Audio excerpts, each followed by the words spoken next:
नमस्कार दोस्तों, आप सभी को हमारे YouTube चैनल में हार्दिक स्वागत है। श्री कृष्ण के सभी मोटिवेशनल वीडियो देखने और सुनने के लिए आप हमारे YouTube चैनल PPSG को सब्सक्राइब जरूर कर लीजिए। श्रीमद् भगवद गीता में हमारे जीवन की सभी समस्याओं का समाधान मिलता है। आज के इस बेहद ही खास वीडियो में हम श्रीमद् भगवद गीता के ऐसे 10 महत्वपूर्ण उपदेशों के बारे में बात करेंगे जिन्हें ध्यानपूर्वक सुनकर और समझकर आप अपने जीवन की छोटी से छोटी और बड़ी से बड़ी परेशानियों को सफलतापूर्वक हल करके सुख, शांति, समृद्धि और सफलता को अवश्य प्राप्त कर सकते हैं। श्रीमद् भगवद गीता के यह 10 उपदेश 10वें उपदेश से शुरू होकर पहले उपदेश पर समाप्त होंगे। आपसे अनुरोध है कि इन उपदेशों को आखिर तक पूरा ध्यान से सुने। अगर आप इस वीडियो को रोज रात में सोने से पहले और सुबह उठने के बाद ध्यानपूर्वक सुनते हैं तो आपके विचारों में और आपके जीवन में सकारात्मक परिवर्तन अवश्य ही आएंगे। वीडियो शुरू करने से पहले सच्चे दिल से कमेंट में जय श्री राधे कृष्णा अवश्य लिखें। तो चलिए शुरू करते हैं। श्रीमद् भगवद गीता का 10वां उपदेश है, जीवन में कुछ भी प्राप्त करने के लिए कर्म करना जरूरी होता है। बिना कर्म या संघर्ष किए हम अपने लक्ष्य को हासिल नहीं कर सकते हैं। जीवन में कठिनाइयों से संघर्ष करके ही हमारा भाग्य संवरता है। भगवान श्री कृष्ण ने कहा है कि नियतम कुरु कर्म त्वम कर्म जया योय कर्मण शरीर यात्रा पचतेन प्रसिद्ध कर्मण, अर्थात है अर्जुन, तुम्हें निर्धारित कर्म करने चाहिए क्योंकि निष्क्रिय रहने से कर्म करना श्रेष्ठ है। कर्म का त्याग करने से तुम्हारा शरीर का भरण पोषण भी संभव नहीं होगा। चलिए इसे एक कहानी के माध्यम से समझते हैं। एक बार गुरुजी अपने शिष्यों को तितली के बारे में पढ़ा रहे थे। उन्होंने तितली के अंडे का एक खोल शिष्यों के सामने रखकर उनसे कहा कि इसे ध्यान से देखो, थोड़ी देर में तितली इसमें से बाहर निकलने की कोशिश करेगी। उन्होंने शिष्यों को आगाह किया कि वे खोल से बाहर निकलने में तितली की मदद ना करें। इतना कहकर वे चले गए। शिष्य इंतजार करते रहे। फिर तितली खोल से बाहर निकलने के लिए संघर्ष करने लगी। एक शिष्य को उस पर दया आ गई और उसने गुरुजी की सलाह ना मानकर खोल से बाहर निकलने की कोशिश कर रही तितली की मदद करने का निर्णय किया। उसने खोल को तोड़ दिया, जिसकी वजह से तितली को बाहर निकलने के लिए मेहनत नहीं करनी पड़ी, लेकिन वह तितली थोड़ी ही देर में मर गई। वापस लौटने पर गुरुजी को सारी घटना का पता चला। तब उन्होंने शिष्यों को बताया कि खोल से बाहर आने के लिए तितली को जो संघर्ष करना पड़ता है, उसी की वजह से उसके पंखों को मजबूती और शक्ति मिलती है। यही प्रकृति का नियम है। तितली की मदद करके शिष्य ने उसे संघर्ष करने का मौका ही नहीं दिया, जिसके परिणाम स्वरूप वह मर गई। साथियों, हमारी जिंदगी में भी यही नियम लागू होता है। जिंदगी में कोई भी कीमती चीज कर्म के बिना नहीं मिलती, यहाँ तक कि अपना पेट भरने के लिए भी हर प्राणी को अपना निर्धारित कर्म करना पड़ता है। इस संसार में एक भी प्राणी बिना कर्म किए नहीं रह सकता है। श्रीमद् भगवद गीता का 9वां उपदेश है कि हमें हमेशा अपने मन और विचारों पर नियंत्रण रखना चाहिए। यदि हम जीवन में सफल होना चाहते हैं तो हमें सकारात्मक और रचनात्मक विचारों को अपनाकर आशावादी बनना चाहिए और निराशावादी विचारों से स्वयं को दूर रखना चाहिए। भगवान श्री कृष्ण कहते हैं कि बंधुरात्मा मनस्त से नाथ मेवा मना जित अनाथ मनस्त शत्रुवेते तामे शत्रुवत, अर्थात जिन्होंने मन पर विजय पाली है, मन उनका मित्र रहे, किंतु जो ऐसा करने में असफल होते हैं, मन उनके शत्रु के समान कार्य करता है। चलिए इसे हम एक कहानी के माध्यम से समझते हैं। एक बार एक गांव के पास एक बहुत बड़ी गुफा थी। उस गुफा में एक भयंकर राक्षस रहता था। उस राक्षस के भय से प्रत्येक ग्रामवासी भयभीत था। एक दिन 17 साल का एक भेड़ चराने वाला लड़का अपने भाइयों से मिलने उस गांव में आया। उसे जब उस राक्षस के बारे में पता चला तो उसने अपने भाइयों से पूछा, तुम लोग इस राक्षस से लड़ते क्यों नहीं हो? उसके भाई उस राक्षस से बहुत भयभीत थे। उन्होंने जवाब दिया, क्या तुमने उस राक्षस को देखा है कि वह कितना बड़ा है? उसे मारा नहीं जा सकता। इस पर उस लड़के ने जवाब दिया, बात यह नहीं है कि बड़ा होने की वजह से उसे मारा नहीं जा सकता, बल्कि हकीकत तो यह है कि वह इतना बड़ा है कि उस पर लगाया गया कोई भी निशाना चूक नहीं सकता। उसके बाद जो कुछ भी हुआ वह सबने देखा। उस 17 साल के लड़के ने उस बड़े से राक्षस को अपनी गुलेल से मार डाला। साथियों, राक्षस वही था, लेकिन उसके बारे में उस लड़के की सोच, उसका नजरिया सबसे अलग था। इसलिए जब भी हम पर कोई मुसीबत आती है या हम किसी कठिन परिस्थिति में पड़ जाते हैं, तो यह हम पर निर्भर करता है कि हम अपने मन पर नियंत्रण करके सकारात्मक तरीके से उसका सामना करते हैं और सफल होते हैं, या फिर अपने मन के नकारात्मक और निराशावादी विचारों के प्रभाव में आकर हार मान लेते हैं। साथियों, इससे पहले कि हम 8वें उपदेश पर जाएं, आपसे अनुरोध है कि अगर आपको इस वीडियो से कुछ भी सीखने को मिल रहा है तो इस वीडियो को लाइक जरूर करें, और अगर आप अनमोल साथी चैनल पर पहली बार आए हैं तो चैनल को सब्सक्राइब करके नोटिफिकेशन को ऑन करना ना भूलें। श्रीमद् भगवद गीता का 8वां महत्वपूर्ण उपदेश है कि इस संसार का कोई भी प्राणी अपने कर्मों के फल से बच नहीं सकता है।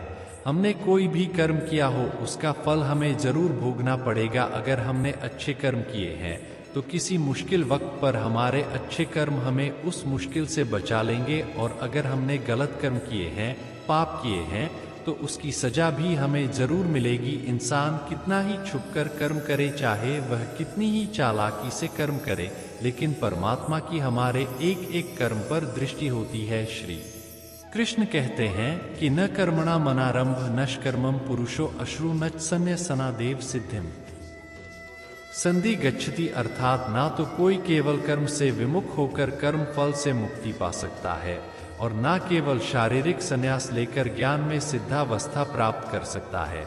चलिए इसे हम एक कहानी के माध्यम से समझते हैं। एक गांव में 2 मित्र रहते थे। उन दोनों ने विचार किया कि इस गांव में हम धन नहीं कमा पा रहे हैं, तो वे दोनों धन कमाने के लिए शहर चले गए। कुछ वर्ष वहां रहकर उन्होंने काफी धन कमाया। फिर सोचा कि अब हम अपने घर वापस चलते हैं, हमने अच्छा खासा धन कमा लिया है।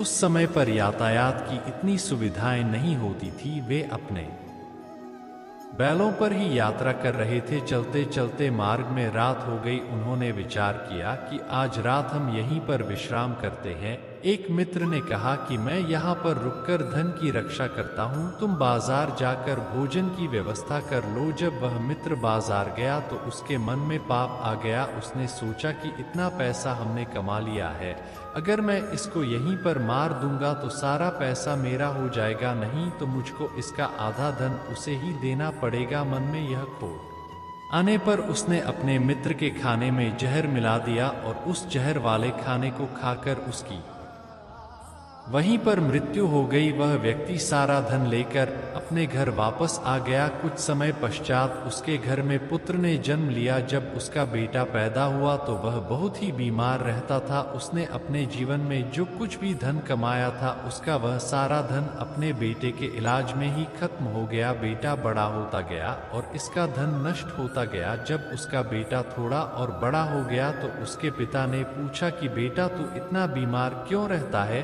तो ठीक क्यों नहीं होता? मैंने अपनी जिंदगी का सब कुछ तुझ पर लगा दिया है, फिर भी तेरी तबीयत ठीक ही नहीं रहती। तो उसके बेटे ने बोला, कौन सा बेटा कौन सा पिता, मैं तो तेरा वही मित्र हूँ जिसको तूने जहर देकर मार दिया था। मैंने अपना वही हिसाब पूरा करने के लिए तेरे पुत्र के रूप में तेरे ही घर में जन्म लिया है। अब मेरा और तेरा हिसाब बराबर हो गया है। अब मेरा जीवन यह समाप्त होता है। साथियों, श्रीमद् भगवद गीता का यह उपदेश हमें सिखाता है कि कोई अपने आप को कितना भी चालवा समझता हो, होशियार समझता हो, लेकिन अगर उसने गलत कर्म किया है तो आज नहीं तो कल उसे उसका फल भोगना ही पड़ता है। कोई भी व्यक्ति अपने किए हुए कर्म के फल से बिना उसको भोगे कभी छूट नहीं सकता। श्रीमद् भगवद गीता का 7वां महत्वपूर्ण उपदेश है कि संसार का प्रत्येक प्राणी सुख और शांति की कामना करता है, लेकिन हमारे जीवन में दुखों का सबसे बड़ा कारण हमारी अपनी इच्छाएं ही होती हैं। हमारी एक इच्छा पूरी होती है तो तुरंत ही दूसरी इच्छा जन्म ले लेती है। इच्छाओं का कोई अंत नहीं होता, इसलिए हमें अपनी इच्छाओं पर नियंत्रण रखना चाहिए। भगवान श्री कृष्ण कहते हैं कि विहाय का मान्य सर्वा पुमा चरति निप्र निर्मम निहंत मधि गच्छति, अर्थात जो मनुष्य अपनी सभी भौतिक इच्छाओं व कामनाओं को त्याग कर ममता रहित और अहंकार रहित होकर अपने कर्तव्यों का पालन करता है, उसे ही शांति प्राप्त होती है। यहाँ भगवान श्री कृष्ण कहते हैं कि मन में किसी भी प्रकार की इच्छा या कामना को रखकर मनुष्य को शांति प्राप्त नहीं हो सकती। इसलिए शांति प्राप्त करने के लिए सबसे पहले मनुष्य को अपने मन से इच्छाओं को मिटाना होगा। चलिए इसे हम एक छोटी सी कहानी के माध्यम से समझते हैं। एक बार एक गांव में साधु रहता था। वह हमेशा भगवान के भजन कीर्तन और जाप करने में अपना समय बिताता था और बहुत ही आनंदित था। एक दिन वह गांव के बाहर वन में बनी अपनी कुटिया में जा रहा था। इसी रास्ते में बाजार पड़ा। यहाँ से गुजरते हुए साधु की नज़र एक दुकान पर पड़ी। वहाँ पर कई सारी टोकरियाँ पड़ी हुई थी। उन टोकरियाँ में खजूर रखे हुए थे। खजूरों को देखकर साधु का मन खजूर खाने को करने लगा, लेकिन उसके पास पैसे नहीं थे। ऐसे में वह अपने मन को मारकर कुटिया की तरफ चल दिया। साधु अपनी कुटिया में तो पहुंच गया, लेकिन फिर भी खजूर खाने का विचार उसके मन से नहीं गया। वह लगातार इसी बारे में सोचता रहा। उसका मन इतना विचलित हो गया था कि रात में वह ठीक से सो भी नहीं पा रहा था। अगली सुबह वह जागा और फिर से खजूर खाने के बारे में सोचने लगा। उसने सोचा खजूर खाने हैं तो पैसे तो चाहिए ही होंगे। उसने विचार किया कि वह सूखी लकड़ियां बेचकर खजूर खरीदने लायक पैसे प्राप्त कर सकता है। ऐसे में साधु भगवान का भजन कीर्तन छोड़कर सूखी लकड़ियां जमा करने में लग गया। कई लकड़ियों का गट्ठर इकट्ठा करने के बाद वह उन्हें पर लादकर बाजार की तरफ चल पड़ा। लकड़ियों का गट्ठर काफी भारी था, लेकिन फिर भी साधु चलता रहा। कुछ देर चलने के बाद उसके कंधे में दर्द होने लगा। ऐसे में वह कुछ दूर चलने के बाद आराम करने के लिए रुक गया। वह रुक रुक कर किसी तरह लकड़ियों के गट्ठर के साथ बाजार पहुंचा। वहां उसने सारी लकड़ियां बेच दी। पैसे लेकर दुकान पर पहुंचा और उसने खजूर खरीद लिए और कुटिया की तरफ चल पड़ा। कुटिया की तरफ जाते जाते उसके मन में विचार आया कि आज खजूर खाने की इच्छा हुई तो मैंने अपने प्रभु का भजन त्याग कर खजूर खरीद लिए। कल किसी और चीज की इच्छा होगी, कभी नए कपड़े तो कभी कुछ और। उसने सोचा कि वह तो साधु व्यक्ति है, इस तरह वह इच्छाओं का दास कैसे बन सकता है। जैसे ही उसने यह सोचा तो उसने खजूर त्यागने का फैसला कर लिया। रास्ते में गुजरते हुए एक गरीब व्यक्ति को ने खजूर दे दिए। इस तरह वह खुद की इच्छाओं का दास बनने से बच गया। साथियों, इसीलिए हमें जीवन में संतोष को उचित स्थान देना चाहिए। यद्यपि हम हमारी इच्छाओं का पूर्ण रूप से त्याग नहीं कर सकते, परंतु फिर भी जहाँ तक हो सके हमें अपनी इच्छाओं को सीमित करना चाहिए और व्यर्थ में परेशान होने की जगह जो हमारे पास है उसमें ही संतोष रखना चाहिए। श्रीमद् भगवद गीता का 6 उपदेश है कि किसी के प्रति मोह होना हमारे दुखों का कारण होता है। हमारी जिंदगी के सारे दुख, सारी तकलीफें, सारी चिंताएं वहीं से आते हैं जहां हमारा मोह होता है, अपनापन होता है कि यह मेरा है, यह मेरा अपना है। यहीं से हमारी जिंदगी में दुख आना शुरू हो जाते हैं। इसे एक छोटी सी कहानी के माध्यम से समझते हैं। एक व्यक्ति के पास एक बहुत बड़ा महल था। उसने जिंदगी भर की सारी संपत्ति लगाकर उस महल को बनाया था। आसपास के गांवों के कई लोग उसके महल को देखने आते थे। कई बड़े बड़े सेठ उसके महल को खरीदने की कोशिश भी करते थे। इसलिए वह महल उसका अहंकार बन गया। उसका उस महल से बहुत लगाव था। एक दिन वह बाजार गया हुआ था और उसके महल में आग लग गई। जब वह लौटकर आया तो उसने देखा कि उसका महल तो आग में जल रहा है। अपने महल को जलता हुआ देखकर उसे बहुत दुख हुआ। उसे लगा कि उसके जीवन भर की कमाई जलकर राख हो गई और उसने कहा, अगर यह महल नहीं रहेगा तो मैं भी जिंदा नहीं रहूंगा। अगर मेरा महल ही जलकर राख हो जाएगा तो मैं जीकर क्या करूंगा। वह भी उसे आग में छलांग लगाने की कोशिश करने लगा तो किसी दूसरे व्यक्ति ने उसे रोक लिया और कहा कि भाई, यह जो तुम्हारा महल है, इस महल को तुम्हारे बेटे ने कल ही किसी और को बेचा है। जब उसे यह पता चला कि यह महल अब मेरा नहीं है, किसी और का हो चुका है, तो उसकी सारी चिंताएं खत्म हो गई। जिस तरह दूसरे लोग उस जलते हुए महल का तमाशा देख रहे थे, वैसे ही यह भी खड़ा हो गया। इतनी ही देर में उसका बेटा वहां आया। वह अपने बेटे को देखकर बहुत खुश हुआ, उसे आशीर्वाद देने लगा कि तेरे जैसा बेटा तो बहुत ही भाग्य वाले माता पिता को मिलता है। तूने तो मेरी जिंदगी ही बचा ली। आज इस महल में आग लग रही है और तूने कल ही इसका सौदा कर दिया। बेटा अपने पिताजी से कहने लगा, पिताजी इस महल के सौदे के लिए बात तो करने गया था, पर सौदा अभी पक्का नहीं हुआ। जब उसके पिता ने यह सुना कि अभी इस महल का सौदा नहीं हुआ है, तो वह दोबारा से फूट फूट कर रोने लगा और अपनी छाती पीटने लगा। साथियों, महल वही है, इंसान भी वही है, लेकिन जब महल मेरा है तब वह दुख देता है, खुशी भी देता है, लेकिन जब वह मेरा नहीं है, उससे मेरा कोई रिश्ता नहीं है, तो सारे दुख सारी चिंताएं समाप्त हो जाती हैं। ठीक इसी तरह जिंदगी में जब हम किसी जगह को, किसी इंसान को, किसी रिश्ते को या किसी काम को अपना मान लेते हैं या उससे हमारा मोह जुड़ जाता है, तो वहीं से सारे दुखों की शुरुआत होती है, वहीं से हर तकलीफ की शुरुआत होती है।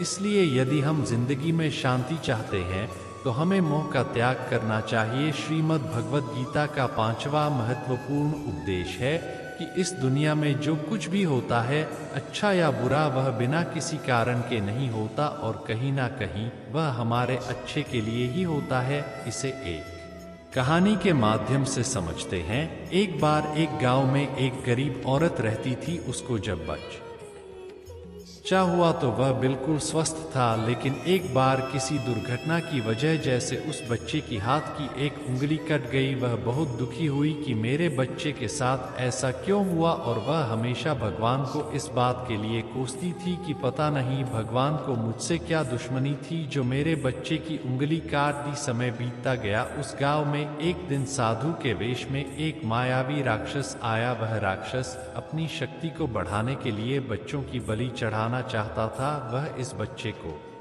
बलि के लिए उठाकर ले गया, लेकिन जैसे ही वह उसकी बलि चढ़ाने लगा तो उसे अपने गुरु की एक शर्त याद आ गई कि तुम जिस भी बच्चे की बलि चढ़ाओ उसके शरीर के सभी अंग सही सलामत होने चाहिए। लेकिन उस बच्चे की उंगली कटी हुई थी, जिसके कारण मजबूर होकर उस राक्षस को उस बच्चे को जिंदा छोड़ना पड़ा। और उस दिन उसकी माँ को यह एहसास हुआ कि अगर मेरे बच्चे की उंगली नहीं कटती तो आज वह जीवित नहीं रहता। उसने ईश्वर का बहुत धन्यवाद कहा। साथियों, जीवन में कई बार हमें तकलीफों का सामना करना पड़ता है, तब हमें लगता है कि हमारे साथ ही ऐसा क्यों हो रहा है, लेकिन समय के गुजरने के साथ साथ हमें यह एहसास भी होने लगता है कि जो हुआ अच्छा हुआ। श्रीमद् भगवद गीता का 4था महत्वपूर्ण उपदेश है कि क्रोध विवेक का नाश कर देता है। जिस इंसान को बात बात पर क्रोध आता है, सुख और शांति उसके जीवन में कभी नहीं आ सकते, क्योंकि जो इंसान बहुत ज्यादा क्रोधी होता है उसके सारे मित्र उसे छोड़कर चले जाते हैं।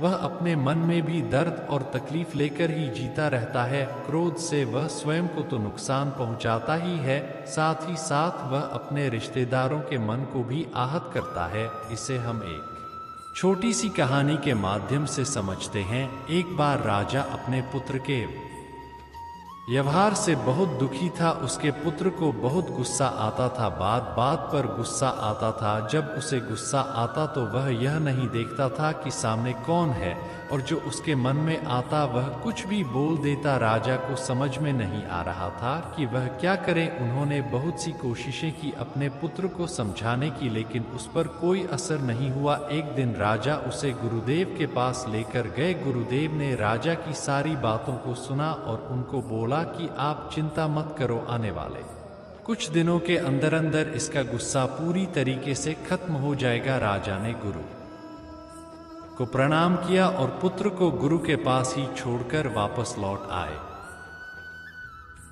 अगले दिन गुरुदेव उस शिष्य को एक कुटिया में लेकर गए और कहा, तुम्हें जब भी गुस्सा आए तो तुम यहाँ से एक कील लेकर उस दीवार में ठोक देना। शिष्य ने पूछा, इससे क्या होगा गुरुदेव? गुरुदेव बोले, वह तुम्हें जल्दी ही पता चल जाएगा। शिष्य ने बिल्कुल वैसा ही किया। उसे जब भी गुस्सा आता तो वह उस कुटिया में जाता और एक कील दीवार में ठोक आता। जैसा कि उस शिष्य को बहुत गुस्सा आता था तो पहले ही दिन वहां पर 10 से ज्यादा कीलें लग गई, लेकिन उन कीलों को गाड़ने के लिए उसको बार बार लंबी दूरी चलकर उस कुटिया में जाना पड़ता था। तो उसने सोचा कि जितनी मेहनत उसे कुटिया में जाने और कील लगाने में करनी पड़ती है, उससे कम मेहनत में मैं अपने गुस्से पर नियंत्रण कर सकता हूँ। अगले दिन उसने 8 कीलें लगाई। उसके अगले दिन 6, फिर 4, फिर 3, फिर 2, फिर एक दिन ऐसा भी आया जब उसे बिल्कुल भी गुस्सा नहीं आया और एक भी कील दीवार में नहीं लगी और वह बहुत खुश हो गया। खुशी खुशी गुरुदेव के पास गया और जाकर उनको बताया कि आज मैंने एक भी कील उस दीवार में नहीं गाड़ी है, क्योंकि मुझे आज एक बार भी गुस्सा नहीं आया। गुरुदेव ने उसे शाबाशी दी और उसके साथ कुटिया में जाकर दीवार के सामने खड़े हो गए और शिष्य से कहा कि अभी तुम्हारी शिक्षा खत्म नहीं हुई है। शिष्य ने पूछा, गुरुदेव अब मुझे क्या करना है? गुरुदेव ने कहा कि अब जिस दिन भी तुम्हें बिल्कुल भी गुस्सा नहीं आए उस दिन तुम यहाँ आकर इन कीलों में से एक कील को वापस उखाड़ लेना। शिष्य ने वैसा ही किया, लेकिन कीलें बहुत ज्यादा थी तो उसे उन सारी कीलों को बाहर निकालने में 1 महीने से भी ज्यादा का समय लग गया। लेकिन एक दिन ऐसा आया जब सारी कीलें दीवार से बाहर निकल गई। फिर वह शिष्य बहुत खुश होकर अपने गुरुदेव के पास जाकर के बोला, अब उस दीवार में एक भी कील नहीं है। गुरुदेव ने राजा और रानी को वहां बुलवाया और शिष्य को लेकर सभी के साथ उस कुटिया में पहुंचे। उस दीवार के सामने जाकर खड़े हो गए। उन्होंने देखा कि दीवार में एक भी कील नहीं है। फिर गुरुदेव ने शिष्य से पूछा, क्या तुमको इस दीवार पर कुछ नजर आ रहा है? तो शिष्य ने कहा, नहीं गुरुदेव, मैंने तो सारी कीलें बाहर निकाल दी हैं, अब वहां पर कुछ भी नहीं है। गुरुदेव ने कहा, ध्यान से देखो, शायद कुछ नजर आए। शिष्य ने दोबारा देखा और कहा, गुरुदेव, मैंने जो कीलें वहां पर गाड़ी थी और उन्हें बाहर निकाली है, उनके निशान दीवार पर नजर आ रहे हैं। गुरुदेव ने कहा, जैसे तुमने दीवार में कील गाड़ कर वापस निकाल तो ली, लेकिन उसके निशान दीवार पर ही रह गए। ठीक इसी तरह से होता है जब तुम गुस्सा करते हो। जब तुम गुस्सा करते हो अपने माता पिता पर या किसी पर भी, तो उनके दिल पर चोट लगती है, उनको दर्द होता है और वहां पर एक निशान रह जाता है। फिर उनसे चाहे जितनी मर्जी माफी मांग लो, उस निशान को तुम चाहकर भी मिटा नहीं सकते। यह सुनकर शिष्य को अपनी गलती का एहसास हुआ और वह रोने लगा और अपने माता पिता से लिपटकर बोला कि मैं आज के बाद कभी गुस्सा नहीं करूंगा। साथियों, जो इंसान अपने क्रोध को नहीं संभाल सकता, वह इंसान जीवन में कुछ भी नहीं संभाल सकता। क्रोधी इंसान का कोई मित्र नहीं होता। हर इंसान क्रोधी इंसान से दूर भागता है। ऐसे इंसान को कभी शांति नहीं मिलती। अगर आप अपनी जिंदगी में शांति चाहते हैं तो बात बात पर गुस्सा करना छोड़ देना चाहिए। श्रीमद् भगवद गीता का तीसरा महत्वपूर्ण उपदेश है कि जीवन में कुछ भी स्थायी नहीं होता, क्योंकि परिवर्तन ही प्रकृति का नियम है। जीवन में जब भी कोई दुख आ जाए या कोई मुश्किल आ जाए तो उस वक्त कभी भी हिम्मत नहीं हारने चाहिए। बस थोड़ा सा सब्र रखो, धीरज रखो। जो इंसान मुश्किल समय खुद को संभालकर दिमाग को शांत रखकर चलता है, वही इंसान दुखों को और मुश्किलों को आसानी से पार करके आगे जाता है।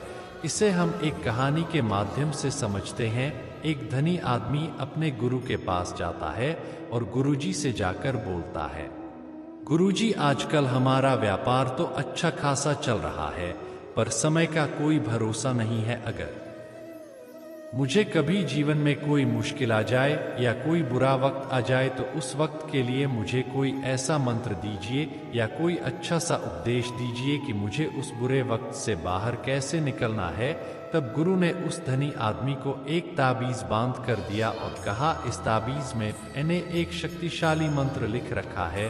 जब भी तुम्हारी जिंदगी में बहुत बुरा वक्त आ जाए, जीवन में बहुत बड़ा तूफान आ जाए और उस वक्त तुम्हें लगे कि इससे बुरा तो अब कुछ हो ही नहीं सकता, उस समय पर ताबीज को खोलकर जो मंत्र मैंने लिखा है उसे पढ़ लेना। जब तुम इस मंत्र को पढ़ोगे तो तुम्हारे अंदर बहुत सारी शक्ति आ जाएगी। एक दिन ऐसा ही हुआ, उस धनी व्यक्ति के व्यापार पर दूसरे बड़े व्यापार वाले का बहुत बड़ा असर पड़ गया। उस वजह से इस धनी व्यक्ति की ऐसी स्थिति हुई कि उसे अपना व्यापार बंद करके अपने कुछ लोगों के साथ शहर को छोड़ना पड़ा। उस समय वह धनी व्यक्ति बहुत ही दुखी था। उसे अचानक याद आया और वह विचार करने लगा कि गुरुजी ने मुझे ताबीज दिया था। गुरुजी बोले थे जब भी जिंदगी में बहुत बुरा वक्त आएगा तब इसे खोलकर पढ़ लेना। इसके अंदर जो शक्तिशाली मंत्र लिखा हुआ है वह मेरे अंदर बहुत सारी शक्ति भर देगा। धनी व्यक्ति ने विचार किया कि इससे बुरा समय और क्या हो सकता है। उसने सोचा कि यही समय है उस मंत्र को पढ़ने का। उसने गुरुजी का दिया हुआ वह ताबीज खोला और उस मंत्र को पढ़ने लगा। उसके अंदर लिखा हुआ था कि चिंता मत कर, यह वक्त भी गुजर जाएगा। इस मंत्र को पढ़कर धनी व्यक्ति के मन में एक शांति का एहसास हुआ और उसमें एक शक्ति सी आ गई, विश्वास जाग गया। तब उसे एहसास हुआ कि यह जो बुरा वक्त है यह भी टिकने वाला नहीं है, यह भी आज नहीं तो कल निकल ही जाएगा। इसलिए मुझे हिम्मत नहीं हारनी चाहिए, मुझे वापस से अपना व्यापार खड़ा करना होगा। और उस व्यक्ति ने वापस अपने सारे कामगारों को इकट्ठा किया और पहले से ज्यादा हिम्मत और मेहनत करके फिर से अपने व्यापार को खड़ा किया। साथियों, अपने जीवन में स्थिति चाहे कितनी भी बुरी क्यों ना हो, वह स्थिति हमेशा के लिए नहीं रहने वाली, वह भी एक दिन गुजर ही जाएगी। ऐसे समय में कभी भी दुख और चिंता नहीं करनी चाहिए, बल्कि मन में यह विश्वास रखना चाहिए कि यह वक्त भी एक दिन गुजर जाएगा। श्रीमद् भगवद गीता का दूसरा महत्वपूर्ण उपदेश है कि जो इंसान अपनी रक्षा खुद नहीं कर सकता उसकी रक्षा भगवान भी नहीं कर सकते। श्री कृष्ण अर्जुन से कहते हैं कि हे अर्जुन, तू हर काल में मेरा स्मरण करते रहना और युद्ध भी करते रहना। तो अर्जुन ने श्री कृष्ण से पूछा कि यह युद्ध तो कुछ ही दिनों में समाप्त हो जाएगा, लेकिन आप कह रहे हैं कि तू हमेशा मेरा स्मरण करते रहना और युद्ध करते रहना। हमेशा युद्ध करने से क्या तात्पर्य है? तो श्री कृष्ण ने अर्जुन से कहा, यह जीवन ही रणभूमि है, इस जीवन में सुख दुख आते रहते हैं।